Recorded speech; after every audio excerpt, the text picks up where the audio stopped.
Welcome back. I hope you've been patiently waiting for Chapter 9. The saber-tooth is hunting the woolly mammoth. I've got my coat zipped up about all the way because I'm just shivering with fear. Because a woolly mammoth's big, but a saber-tooth is fierce. Master of the Animals is Chapter 9. The saber-tooth crept forward. Jack stared in horror.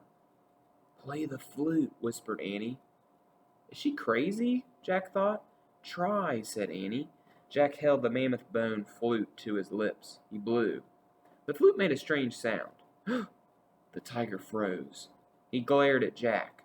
Jack's hands shook. The tiger growled. He took another step. The mammoth roared and stomped the ground. "Play it," said Annie. "Keep playing." Jack blew again. The saber-tooth froze. Again. Jack kept blowing until he ran out of breath. The tiger snarled. "He's still here," whispered Annie. "Keep it up." Jack closed his eyes. He took a deep breath. Then he blew as hard and as long as he could. He covered and uncovered the holes on the bone. The music sounded strange, as if it were coming from another world. "He's leaving," Annie whispered. Jack raised his eyes. The saber-tooth was slinking off toward the cliffs. "We did it," said Annie. Jack lowered the flute. He felt very tired. The mammoth waved her trunk happily. "To the treehouse, Lulu," said Annie. The woolly mammoth snorted. Then she lumbered over to the tallest tree. From the back of the mammoth, Jack grabbed the rope ladder. He held it for Annie. She stroked the mammoth's giant ear. "Bye, Lulu." "Thank you," she said. Annie grabbed the rope ladder. Then she started up. Peanut climbed up too. After they disappeared into the treehouse, Jack climbed onto the ladder. He looked back at the woolly mammoth. How did they get the saber-tooth to leave?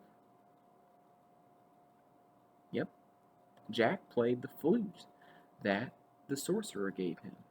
And I'm glad, because the saber-tooth has sharp teeth. I didn't want the woolly mammoth to get hurt. "Bye, girl," he said. "Go home now and watch for the saber-tooth." The mammoth walked away into the sunset. When Jack couldn't see her anymore, he started up the rope ladder.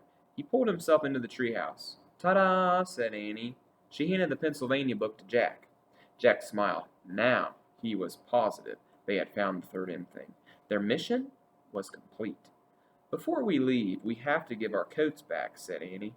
"Oh, right," said Jack. They took off their reindeer skin coats and dropped them to the ground. "Brr," said Annie. "I hope the Cro-Magnon people find them." Jack stared out the window. He wanted to take one last look at the prehistoric world. The sun was setting behind the hills. 4 people were crossing the snowy plain. It was the Cro-Magnon family. "Hey," shouted Annie. "Shh," said Jack. The Cro-Magnons stopped and peered in Annie and Jack's direction. "He left your reindeer skins down there," Annie pointed to the ground. The tallest person stepped forward and raised a spear. "Time to go," said Jack. He grabbed the Pennsylvania book. He found the picture of Frog Creek and pointed at it. "I wish we could go home," he said. "Goodbye. Good luck," Annie called, waving out the window. Who was she waving to? The Cro-Magnon people. They were watching Jack and Annie. The wind started to blow, and the treehouse started to spin. It spun faster and faster. Then, everything was still. Absolutely still. Chapter 10, This Age, we'll read next time. And it's Chapter 10, and that's the last chapter, because there's always 10 chapters in Magic Treehouse books. Bye.